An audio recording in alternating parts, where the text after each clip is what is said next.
Hello, welcome, I'm Devil Sniper and this is episode 5 of my career mode with Newcastle United. So first up to St James's Park is Wigan Athletic. And as you can see, Gosling has still retained his place in LDM, in left defensive midfield.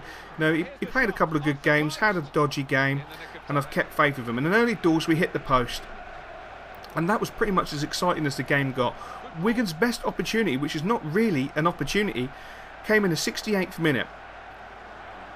A pointless or aimless cross to the back post which came to nothing. And we then turned the screw and just applied pressure after pressure. We then put 3 up front and went ultra attacking just so we could apply so much pressure. And we were getting chance after chance. Cisse put a great shot in. Unfortunately he didn't score. But the keeper in his haste knocks out to the right back, and Cisse, spotting this, collects the ball, knocks it into Bar, and Bar is not going to miss a gift like that. Some great teamwork and some great effort, and reward for their win was the fact I took the lads away for a nice 3-day break playing some golf and having a few beers, as I felt they deserved a nice little rest, and hopefully it will stand us in good stead for the forthcoming games. We've got some tough fixtures coming up, starting with a trip to Stoke City. Not my favourite team to be playing because they're a solid unit. You know, they never give you any time on the ball, and it's always a hard fought game.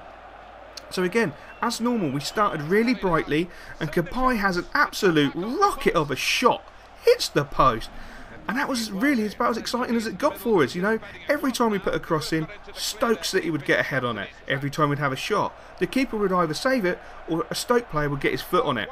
They broke away in the first half of the 40th minute, had an innocuous sort of attempt that hit the post, nothing really special, and we just couldn't break them down. Again, Stoke first to the head, and it was really disappointing to draw 0-0, but you know, it's not a bad result. I'll take that most days of the week, considering it was a midweek game, it was raining, the pitch was a little bit bobbly, so yeah, I'll take a 0-0 draw there. So come the weekend, we're entertaining Everton at the mighty St James's Park, and you know, I'm quite optimistic. We've been starting really well, but Gibson had totally different ideas. He outstrips our midfield and plays a delightful ball through to Jelavic, who breaks away. Now Colaccini's with him, and I don't see the challenge. I don't see what the problem was there.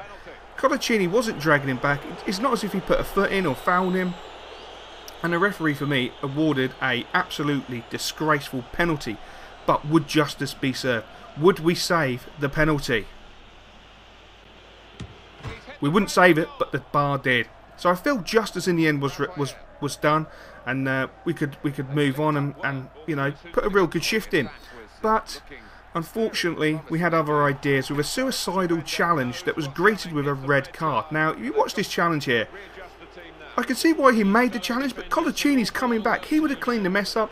It was just an overzealous challenge, not needed, and it's going to cost him 3 games.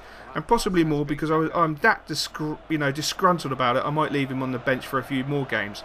And then with 10 men, as normally happens, there's a few gaps. Everton exploit it and take a well-deserved lead in the 54th minute. But this is Newcastle. We're not down, and we're definitely never out. And Danny Simpson, cometh the hour, cometh the man. Left foot, top corner from our wonderful right back. That for me is goal of the season. There's no two ways about it. How many right backs you see knocking a ball in from 18 yards into the top left hand corner? That is a world class goal. Absolutely delighted for the lad. You know, he's put in a real good shift this season. One of my star players, and I'm looking forward to watching him grow. And you know, I think he should be going into the England squad, to be quite frank. But disaster strikes in the 89th minute. Everton breaks some sloppy defending, and they nick it at the death. My heart dropped. I was absolutely gutted. You know, we put in a real good shift.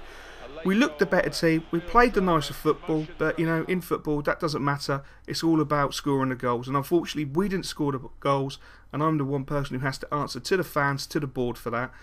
So after the game, I had to make some much needed changes. Obviously, the guilty party had to be removed from the team.